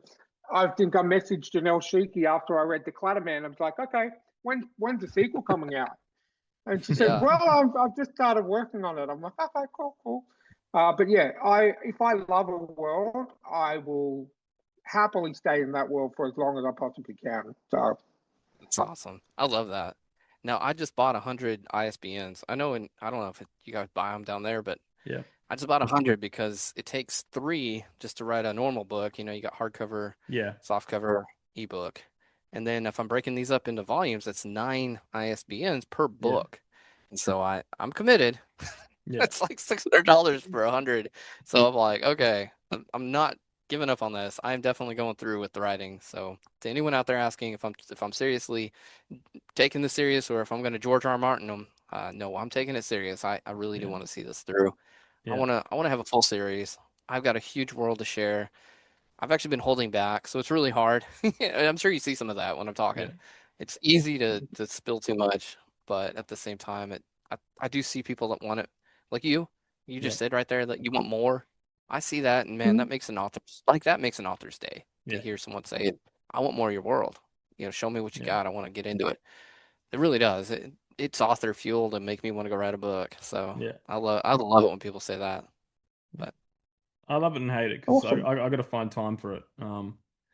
I'm working on a yeah, short story right now for an anthology. Can't say too much about it, but ooh, and ooh, is it in your mysterious. universe? Hey, no, I'm when I do short stories, I like to try something I've never done before. So I'm trying something I've never done Okay, before.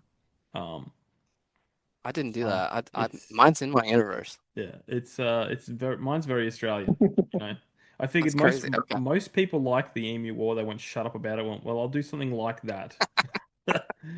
Um, but yeah, I think about that book. I don't have it yet. I want to read yeah. that one. But Have, first, I want to read I, Destined because it's a and prequel. Core was good. I love that book. Well, And I do Destined's you? longer. I know. It's on my TBR for the year actually. Did you market this as YA? Because I've never seen you use the term YA, but No, it definitely I've felt like it was YA. I think it's just natural because I write pretty clean. I mean, some of my stuff, like you probably know in Ancora, is pretty dark. There are some dark elements to it, but it's not like violent or graphic or anything like that. It's just like No. the themes are pretty full on. But I, Mhm. I, I, I don't think about any of that stuff. I just write down. I sit down and I write a story, and then people will Mhm. usually tell Yeah. me. Like I didn't think about it as YA until Amy Cormack left a review on Goodreads and said, "Oh, it's a good YA," and I'm going like, "Well, I guess it's YA." You know? Okay. It's I just didn't know. Like when I read it, I totally expected it to be more adult, just because it yeah, doesn't say. yeah, And so when I was reading it, like somewhere in the middle, I was like, this is really good and clean. Like this is a yeah, good clean book. Like yeah, that's rare. I think I've read two clean books in 2025 out of the 18 or whatever I read. And I was like, man, like that I would consider YA clean. yeah, So yeah, I was shocked. I love that. yeah. Well, I guess yeah, I guess it's YA. I know. Look, I hate writing romance. I hate it, but a lot of my books, it needs it. It needs it. So there's romance in I Yeah. Destin, and then I think there's a Okay. closed door love scene. Um, not you know they're getting it on, um, but you don't. It's like you don't get all the Okay. details, and again, that had to be in it because this is like the rebel from 200 years ago. He has children, so it's got to Yeah. happen. But yeah, I There's just a there's a there's a love interest in this one that's kind of fun. mm, I won't run anything. It's not spicy. It's just there's a certain person in there that it does like they have an attraction to Gwen, and it's funny because it annoys her. yeah, So yeah, that I've never written anything like that, so it's really funny, like the yeah. way it kind of annoys her. She's like doesn't know what It's to just do with it. She's like, I'm yeah, not focused. I want to save the world. Shut up. yeah, yeah. Well, that's what I like. Isn't that how like we all? Isn't that how we all like get married and stuff? We just find someone, annoy them, and they're just like, okay, you've annoyed me enough. I kind of like you now. I mean, that's how Yeah, I did it, but yeah. That's so funny. that's just the way of the world. Just poke people. Yeah, no, that's what I like. Because what I really liked about the Horizon Zero Dawn game, at least the first one, is there was no time for romance. You're there to save the world, and they had Mhm. love interests. They had people that are like, "Oh, I really like you," But like she's like, "I'm focused," and Yeah, that's what I really like. Because like, yeah. yeah, it's just it makes more sense. Yeah. Oh, it's fun to write that way too. Because Gwen's Kingdom has a little bit of comedy trickled throughout it. Mm, I don't. Some people laugh, some people don't. Comedy's hard to write because you have so many variations of like what people think is funny, yeah, and so it's funny because there's like two or three scenes where I get people writing me and they're like, "Oh my God, this is hilarious," yeah, and then other people never say two words. So I don't know if it just doesn't hit or if they laughed, to themselves or whatever. And so, like to me, it's funny, like the love yeah, interest, because you do get, that exact thing where she's like, "Hey, I don't have time to like even think about this." And it's just you could tell like it kind of just annoys her and rubs her wrong. So yeah, it was fun to write that. yeah. It's definitely not spicy though. There you, was you you need to no put spice. a spice seller in your next book. Get your spices, Yeah, get your spice. no spice, just cinnamon. And then you have another seller. Hi, do you sell spice? No spice. That's so funny. And then you can have the spice Nazi like from Seinfeld. No spice for you. No, no, that's so funny. That is hilarious. I'd love to do like some kind of pun on there. I don't Yeah. know. I may think of something to do and throw that in there. There's one item in the new book that I had a beta come back and say something. It's this launcher. It's like a hook launcher thing where Mm. Shelly, it's she basically uses it to shoot out, and it has a iron rope on it, and it sticks to things, right? So and it pulls back. And so he sent me, he's like, you totally put the scorpion hook in there from Mortal Kombat. And he's like, you got to get her to say, get over here in one of her books. I was like, oh my God, that's so brilliant. Yeah.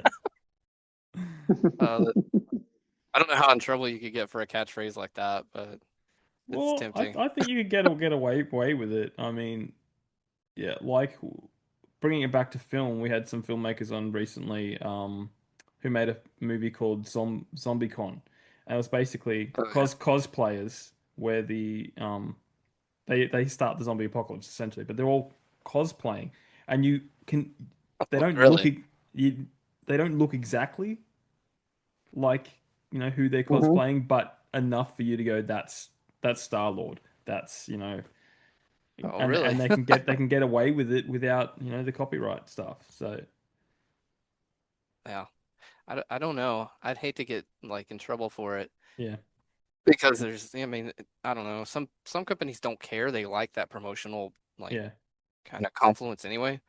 And then others are like, "Oh no, you stole from us," and they want yeah, to yeah, like they want to put the bug to you. And they're like, yeah, I don't know which way to go." yeah, That's it'd be fun to put something in there that had a reference like that if I could, where it wasn't just too blatant. yeah. And I don't know. I'll think about it, but Well, at the end you, of the day, it is scary. yeah. I put in my Emu War book, because there's newspaper articles. I had to fill out the newspaper, with just random crap, and I put the Pina Colada Okay, song in there, but it was like I changed the words but kept the rhythm the same.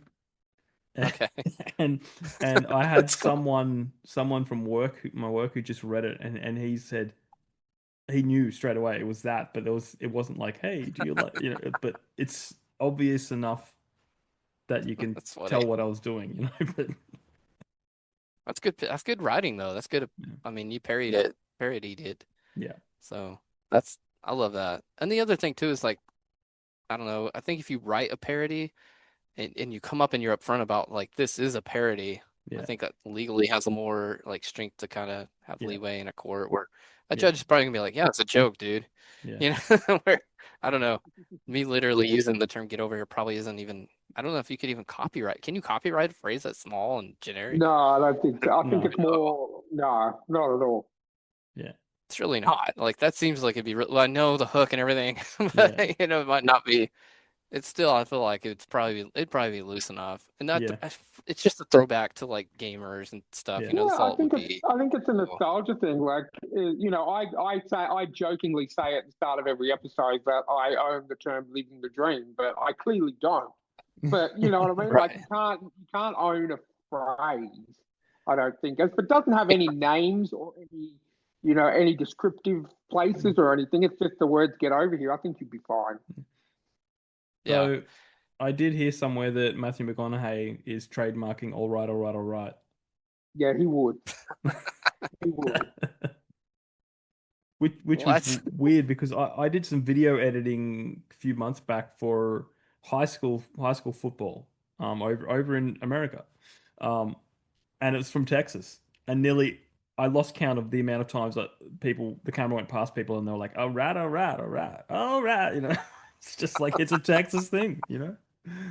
Oh my God, he did. I just Googled it. Did you It says Google he it? secured he.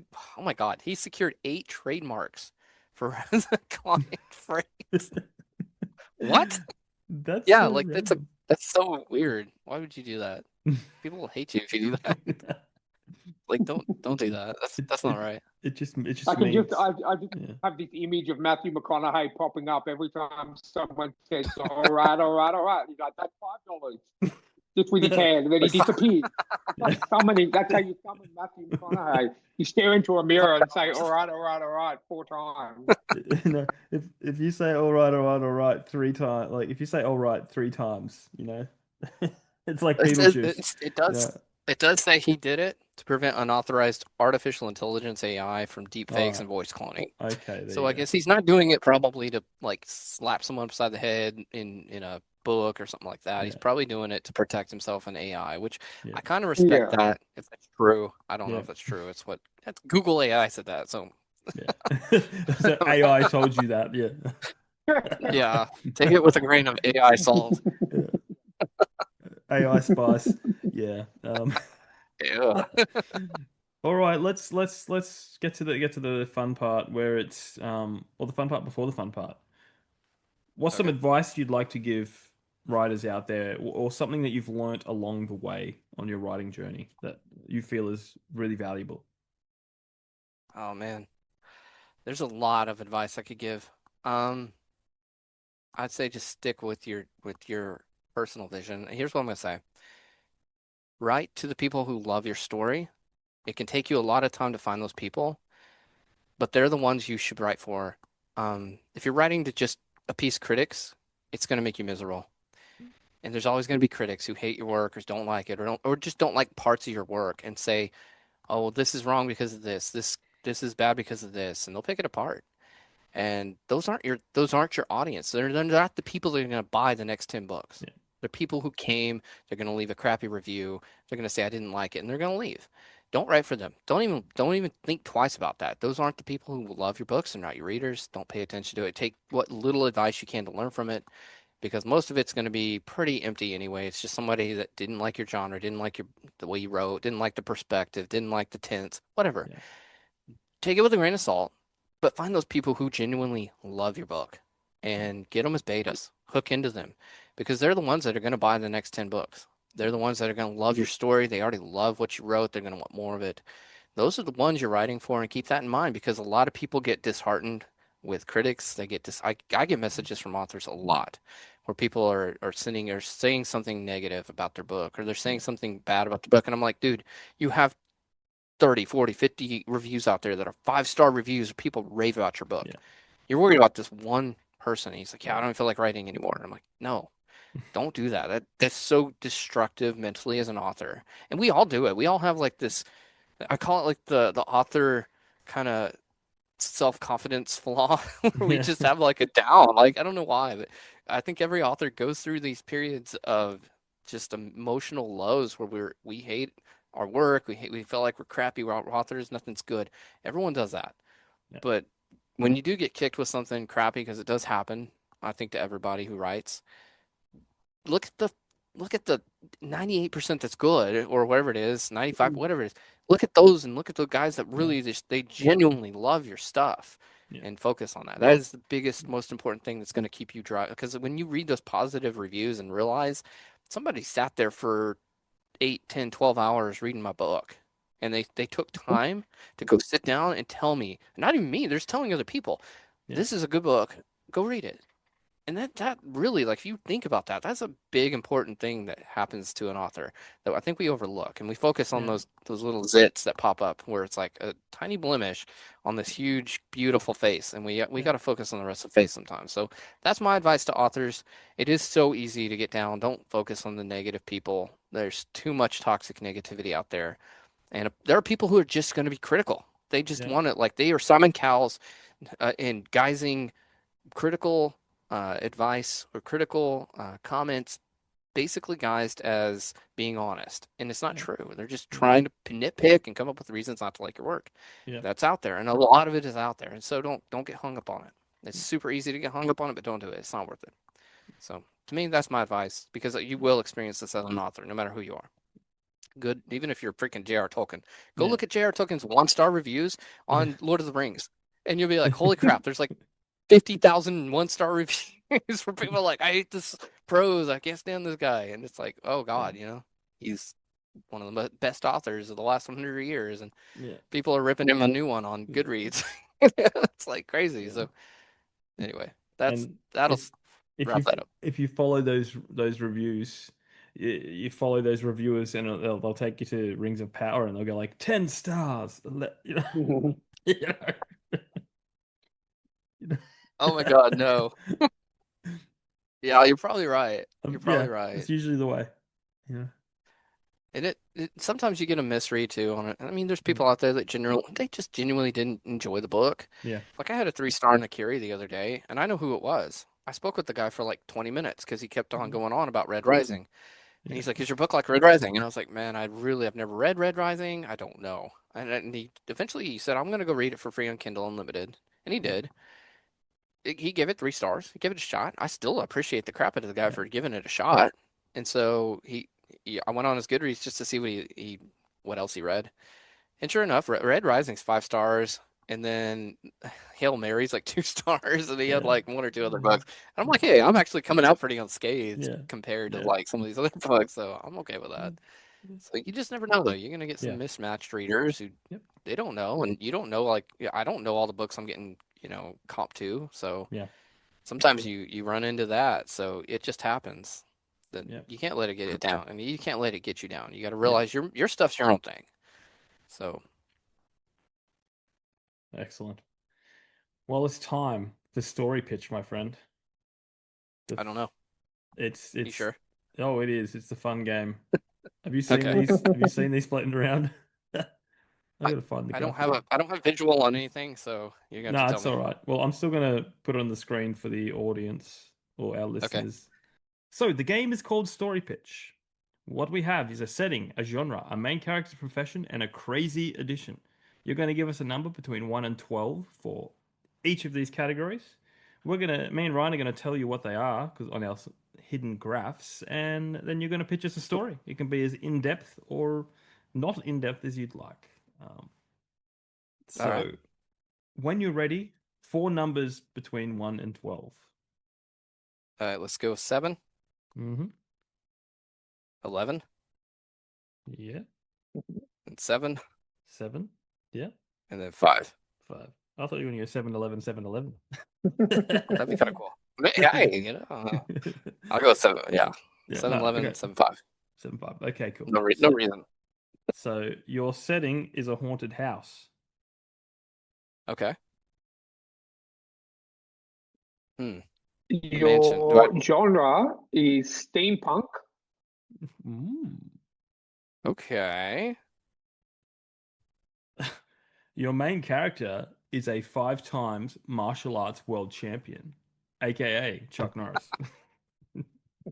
5 times martial arts. And World champion. your crazy addition, which is something or someone that has to appear in the story, even if it's just for a few seconds, is Bigfoot.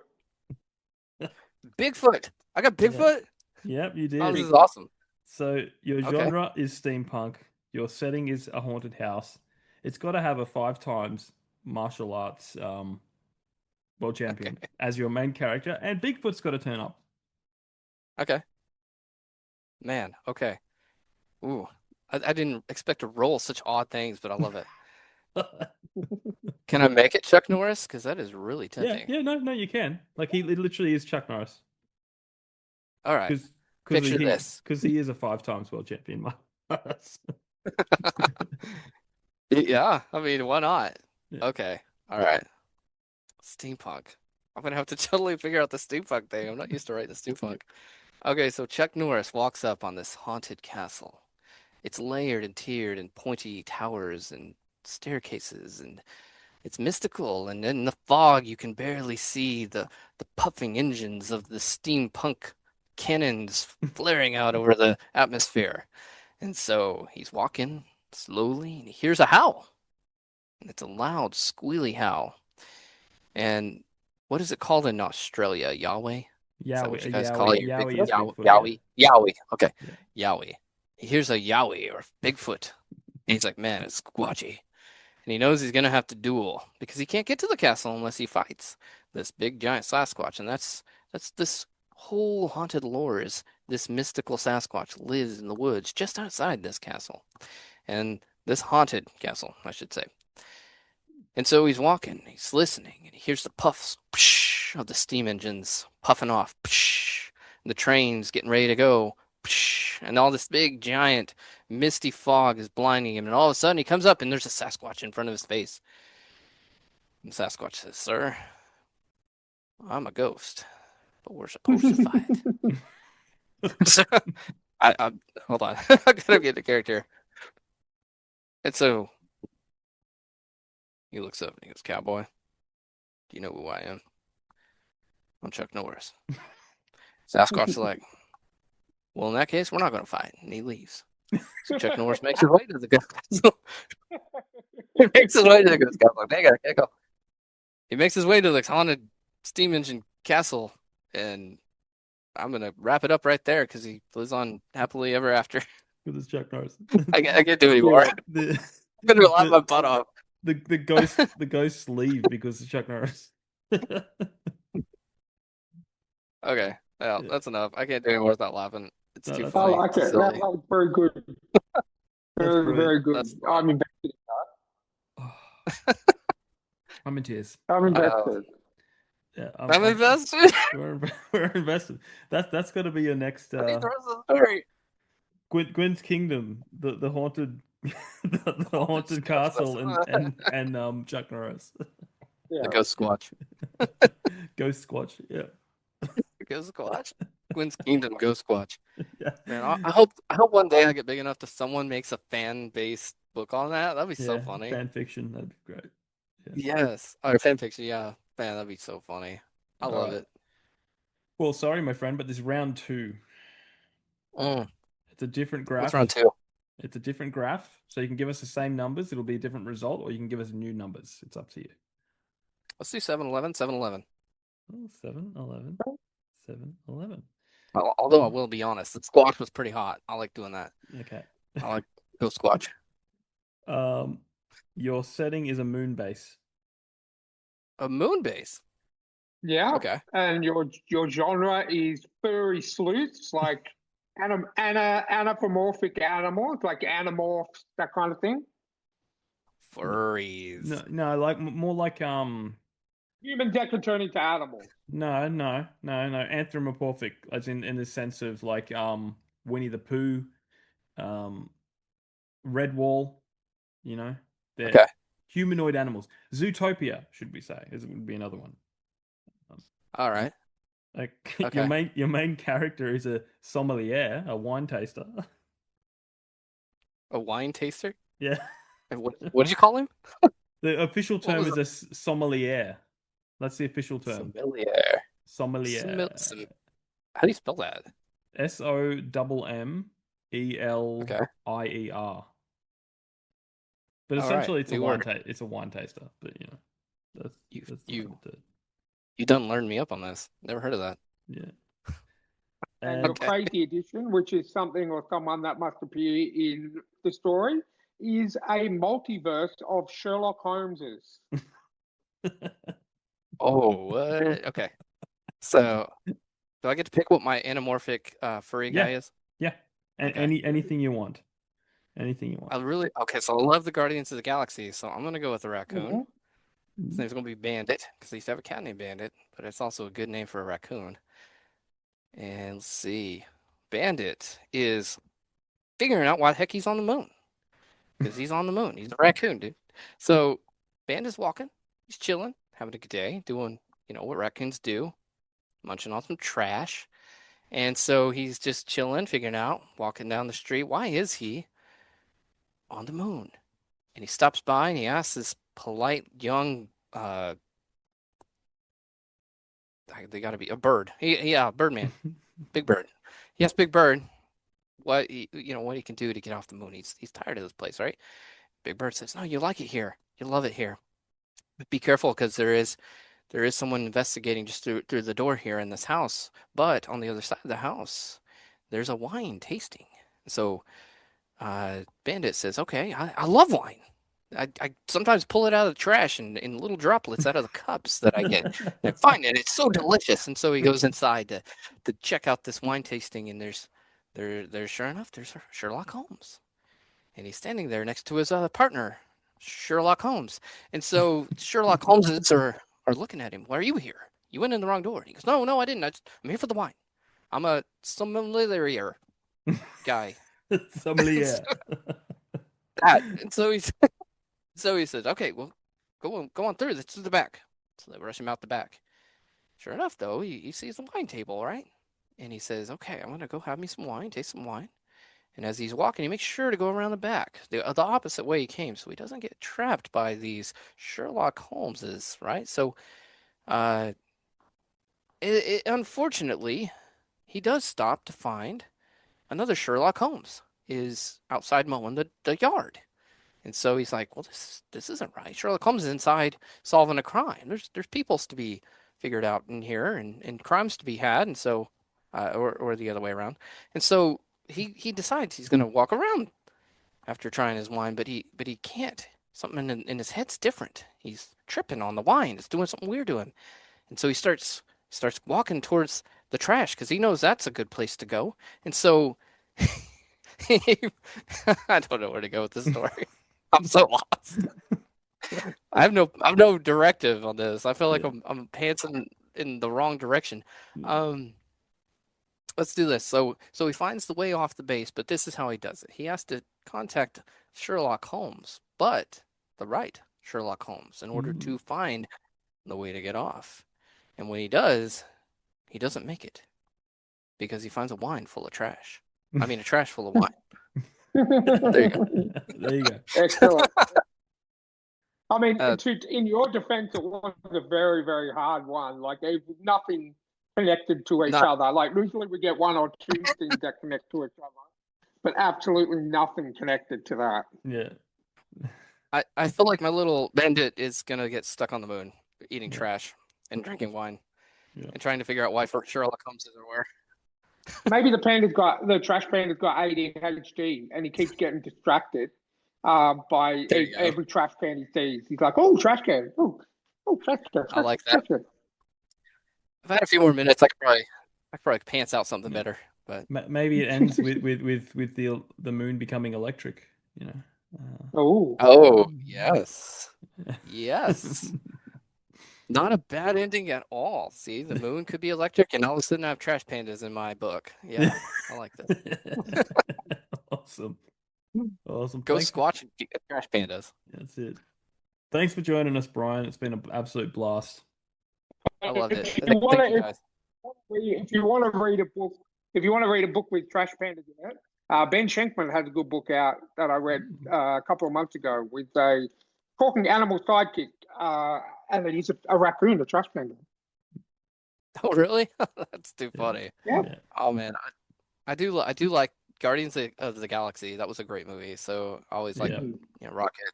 So that was awesome, Marvel's biggest gamble too. Was it really? Yeah. Well, they didn't. It was an obscure comic book. They didn't know what was going to do, and it was the movie that was going to tie in Thanos and everything. So if that movie flopped, James Gunn did a good job on that. It was James Gunn, and I don't think I've seen a bad James Gunn movie yet. Even some of his older horror stuff was absolutely great. So I once I heard James Gunn was doing it, I was like, yeah. I thought he did a great job. He did with what he did on, like you're saying, it was obscure. I'd never heard of it. Like, I'd never read the comic at all. So I was shocked when I went and watched it. I was like, it'd be okay. I loved it. It was one of my favorite movies out of the whole Marvel. Yeah, 100%. Phase 1 or whatever you want to call it now. Yeah. So, well, anyways, guys, my new book will be out on the 30th. Pre-orders are gonna go live on Tuesday. I think that'll be, by the time this launches, it should be already passed. It should be live. So. Yeah, well, this will drop first or second week of May. So, oh yeah, definitely. Then. Yeah, because Tuesday will be like the 28th, I think. So, be perfect. Excellent. Well, let our audience know where they can follow you, stay up to date with what you're doing, and buy your books. Yeah, definitely. So gwenskingdom.com is my link tree. I try to stay active on X, Instagram, Facebook, and TikTok. I'm probably not as active on some of them as I should be. I'm real active on X lately. Threads as well. I try to get on there at least once or twice a day, if not 3 or 4, and just stay active, keep posting, try and get a decent amount of engagement so they don't punish you. But yeah, QuinsKingdom.com. If you don't want to follow me on those, you can always just hit my highlights. I do have pages meant for like Quinn's Kingdom only, and so you'll get less of my personal stuff and just more of that. And I have a newsletter, so I shoot out a newsletter about once a month, updates on where I'm going to be signing, when my books are coming out, if there's a pre-order or an ARC read available. Sometimes I'll throw those out there as well. So get on the newsletter if you're a fan and want to be possibly entered into an ARC drawing, or sometimes I'll get free copies of like audiobooks or something I can shoot out the codes for too. So yeah, that's me in a nutshell. Excellent. Well, guys, all the links will be down below in the show notes. Please check that out. Check out our sponsors, Rebecca Kearsells, Martin Kearns, our honorary sponsors, Janelle Schiecke and Alexander Robb. All the links are down below. If you want to join our Discord, where a lot of the magic's happening, reach out. We will shoot you the link, and you can join in on all the fun and help really craft the show into something really cool. And yeah, buy Ryan's shirt, his new shiny shirt. Yeah. And buy the shirt. And we have new mugs. I just made some mugs, so you can buy some mugs with our Dropbear on the front of it. All that's down below. So until next time, keep supporting those indie authors, and we'll catch you on the next episode.